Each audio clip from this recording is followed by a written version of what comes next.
Hello, televiewers, and happy midweek from us at My Media Prime Television. Here on to your favorite bilingual program, The Brief, which is dedicated to the review of newspaper headlines in the country. And on this edition of the program today, we shall be looking at the death of His Eminence Christian Cardinal Tumi, as reviewed by some newspapers, especially the English language newspapers. We shall equally be talking about some civilians who were reportedly shot dead in Bengui Momo division of the northwest region of Cameroon for allegedly selling to the military. We shall equally look at vaccination, which Cameroonians will soon be vaccinated against polio and the coronavirus pandemic. A meeting to that effect was held at the Prime Ministry yesterday, chaired by Chief Dr. Joseph Diangoute, Prime Minister of Cameroon, head of government. Thank you so much, televiewers. Audrey Zagza is already around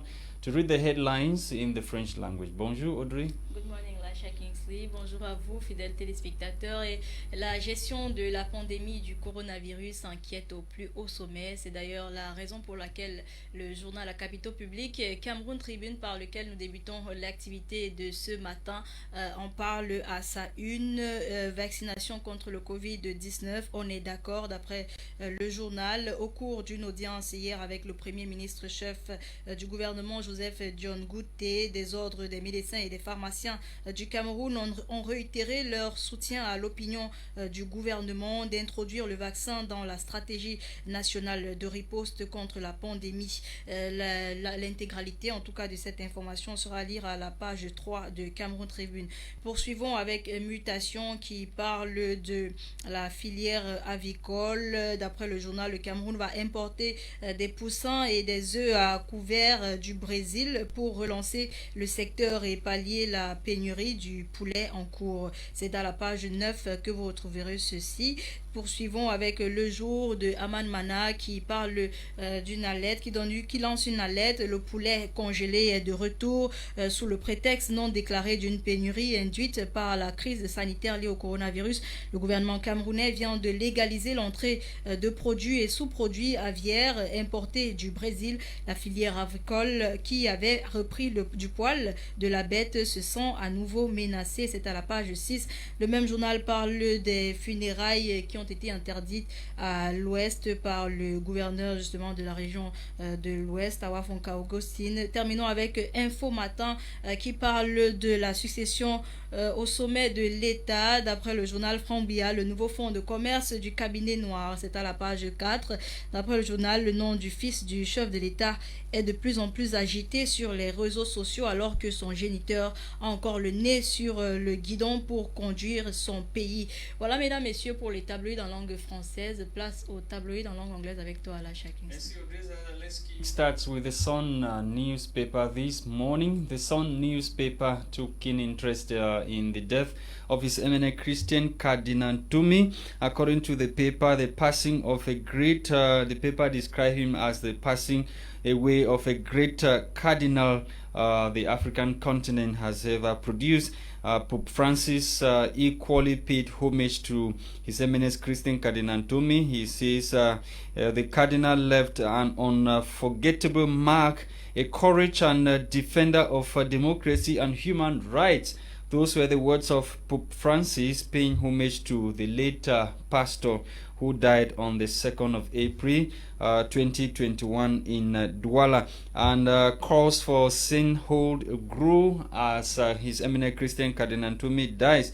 More details about the life and the death of the man of God in this edition of the Sun newspaper. The paper equally took interest in the Mukete's family, which is at loggerhead. The paper writes that Mukete versus Mukete, why threat of court action against Senator V.E. Mukete by Sun. The paper is questioning this morning why the threat of a court action by Sun on the father. More details in this edition of the Sun newspaper. And the paper also reports on the death of 5 persons in Bengui Momo division of the northwest region of Cameroon. These people, or these civilians, were reportedly shot dead after they were being accused of selling to the military, and they were shot by gunmen believed to be Ambazonia fighters operating in that part of the country. And the Guardian Post this morning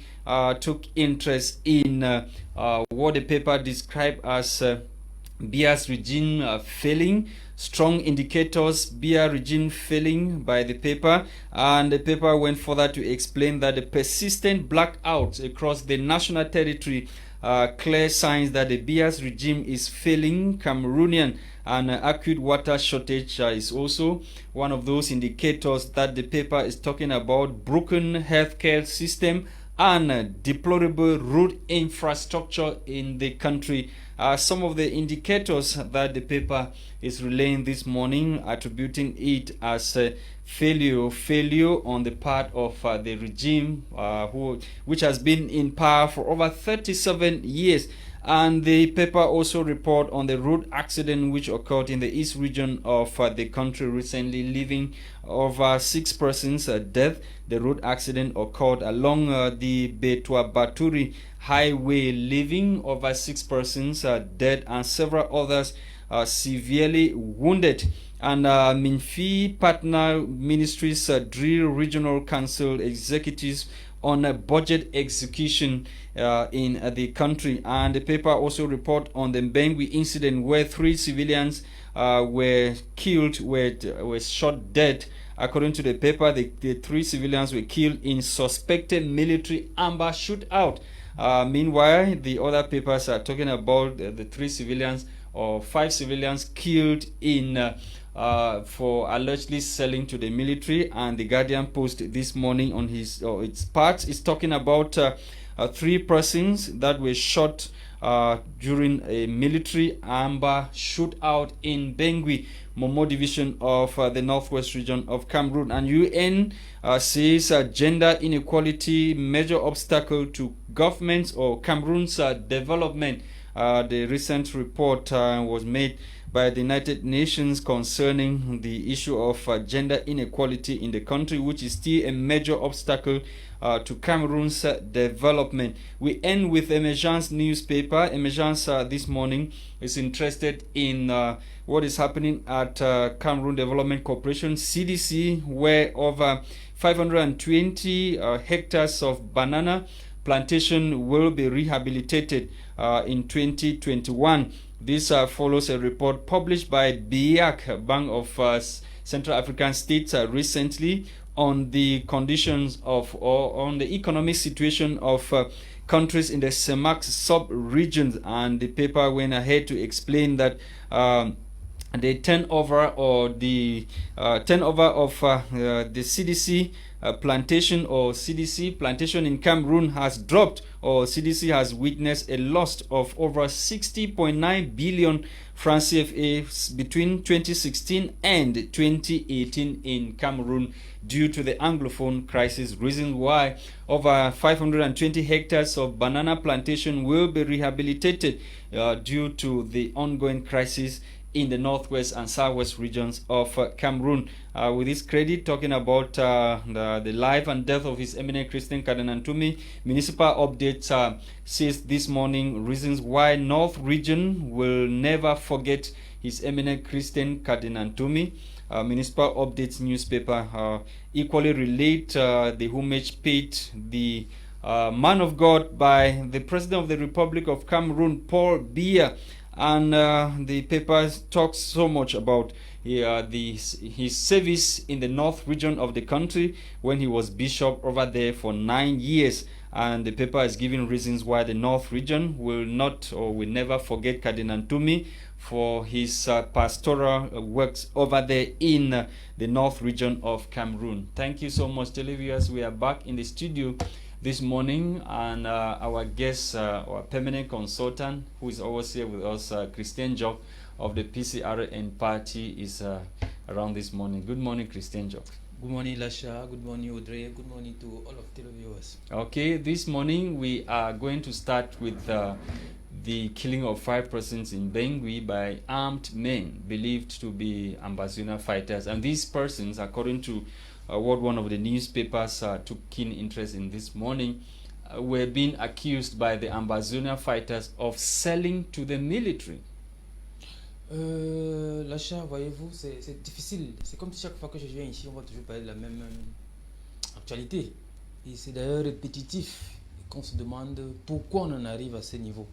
Vraiment, cette guerre dite idéologique doit prendre fin.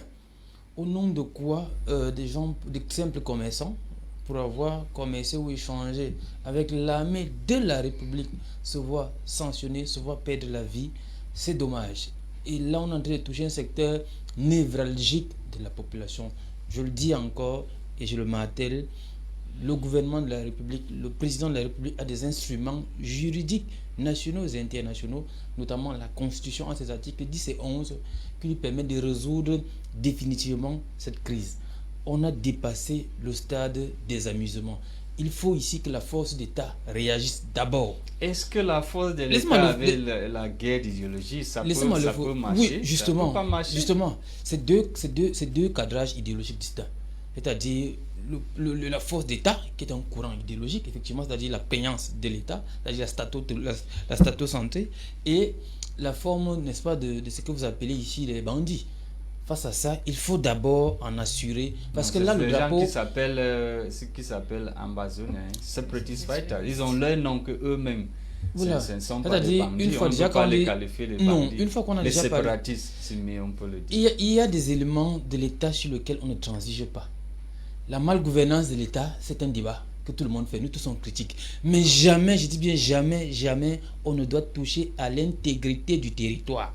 On ne doit jamais penser à un seul moment à pouvoir séparer un seul maître de ce territoire. L'achat, je vous ai tout dit, nous, nos parents, moi, mes grands-parents ont combattu pour l'intégrité de ce territoire. On les a appelés les maquisards.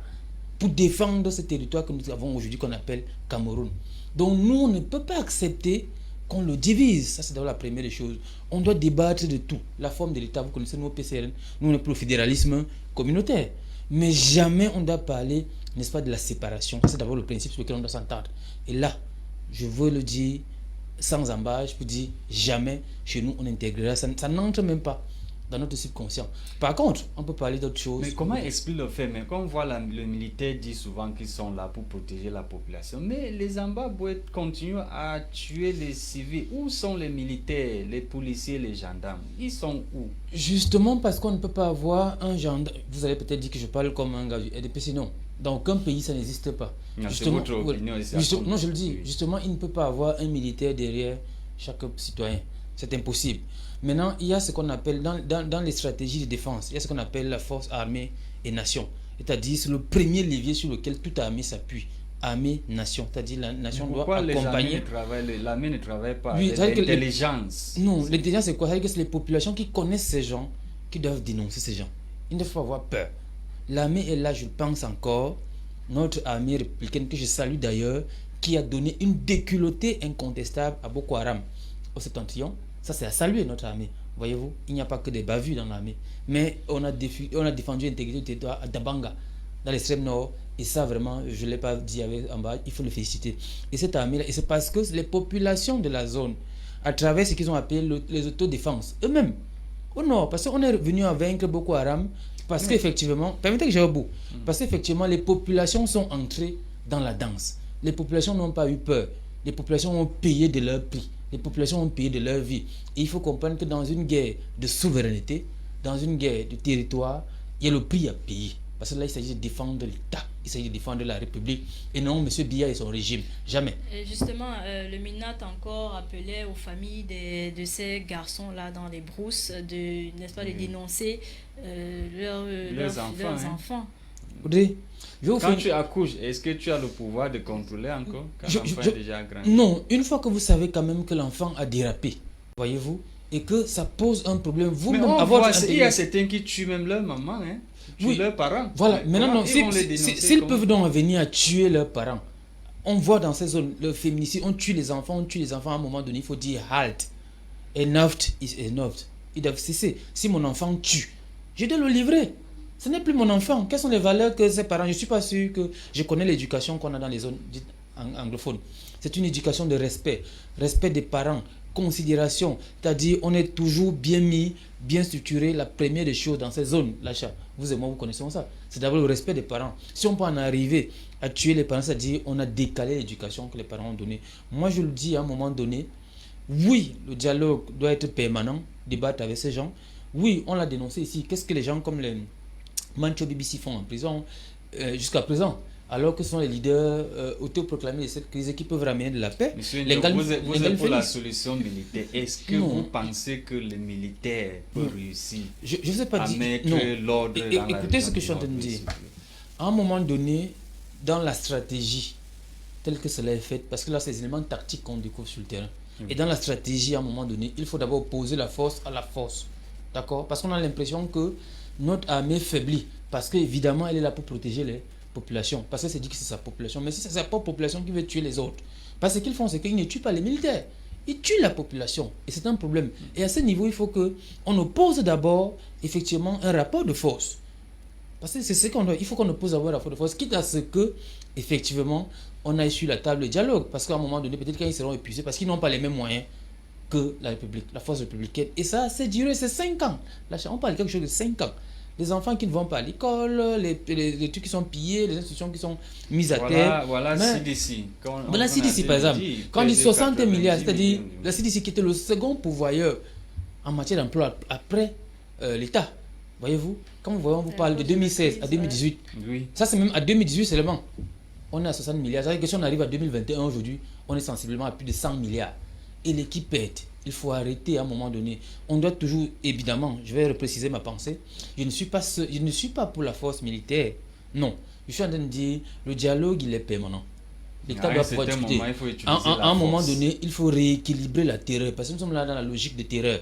Et on a comme l'impression que ceux qui sont censés garder, parce qu'on peut en arriver en plein Bamenda, voyez-vous, sans des institutions. Est-ce que vous savez ce que ça veut dire? C'est-à-dire le drapeau est en berne, si on peut en arriver à la capitale, le fait encore dans l'arrière-pays, c'est un problème. On peut dire, bon d'accord, ils sont dans le bushes, comme on dit. Mais en arriver au centre des institutions, c'est fondamental. Il faut donc que l'État, qui ne doit jamais fléchir, l'État qui ne doit jamais se mettre au même pied d'égalité que les bandits qui ont pris des armes face à la puissance de l'État. Et c'est pour ça que d'ailleurs vous avez salué tout à l'heure, et je salue la position du cardinal Christian Tomi. On a dit que cela ne devrait jamais avoir pris des armes et on ne peut pas les mettre au même niveau que l'armée de la République. Mais monsieur Ndjok, vous l'avez dit au début, on en parle chaque jour de cette crise, les mêmes tueries chaque jour, les mêmes pertes chaque jour. Mais finalement, est-ce qu'on court dans le sac? J'ai envie de prendre votre expression pour dire effectivement que nous en tant que politique, je vais aller avec la réserve. Oui. Mais on a comme l'impression qu'il y a l'économie de la guerre qui s'est développée. Et que certains s'y plaisent, certains vendent des armes, certains font passer leurs choses. Les gens se retrouvent à l'aise. C'est pas moi, Prince Mukage vous dit chaque jour qu'il y a les chefs bandits qui ont... comment ça? Les chefs en bas. Qui ont 30 femmes, qui construisent des hôtels. Le général de brigade, la gendarmerie, était attaqué à la région du sud-ouest. Oui, est-ce que vous pouvez... Par ces hommes-là. Est-ce que vous pouvez imaginer quand on a... C'est pour ça que je te dis à un moment donné, quand on vient attaquer jusqu'à la brigade, que représente la brigade?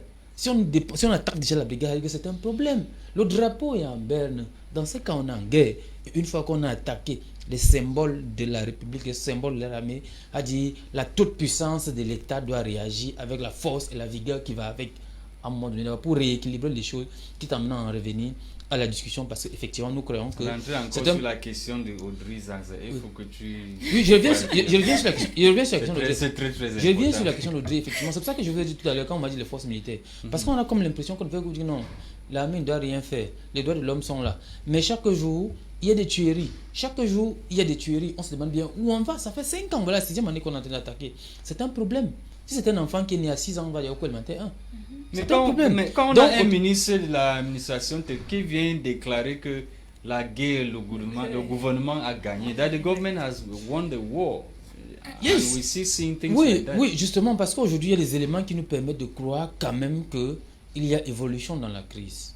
Comparativement, il y a peut-être 2 ans, ainsi de suite. On a vu tous les 1er octobre, on a vu des fêtes, on a vu des défilés un peu dans ce cas. Yes. On a vu, effectivement, on a apporté ces drapeaux, ainsi de suite. Aujourd'hui, ce n'est plus la même chose. Il faut que quand on le dise quand même, on est d'accord, vous et moi. Aujourd'hui, on peut aller facilement à Buea. Avant, pour aller à Buea, on trouvait au moins une vingtaine de contrôles en route. Ce n'est plus le cas. Moi, j'y étais la semaine dernière. Ce n'est plus le cas à présent. Vous pouvez rouler facilement à Limbe, et ainsi de suite. Donc, il y a des choses quand même qui permettent, mais ce n'est pas ça.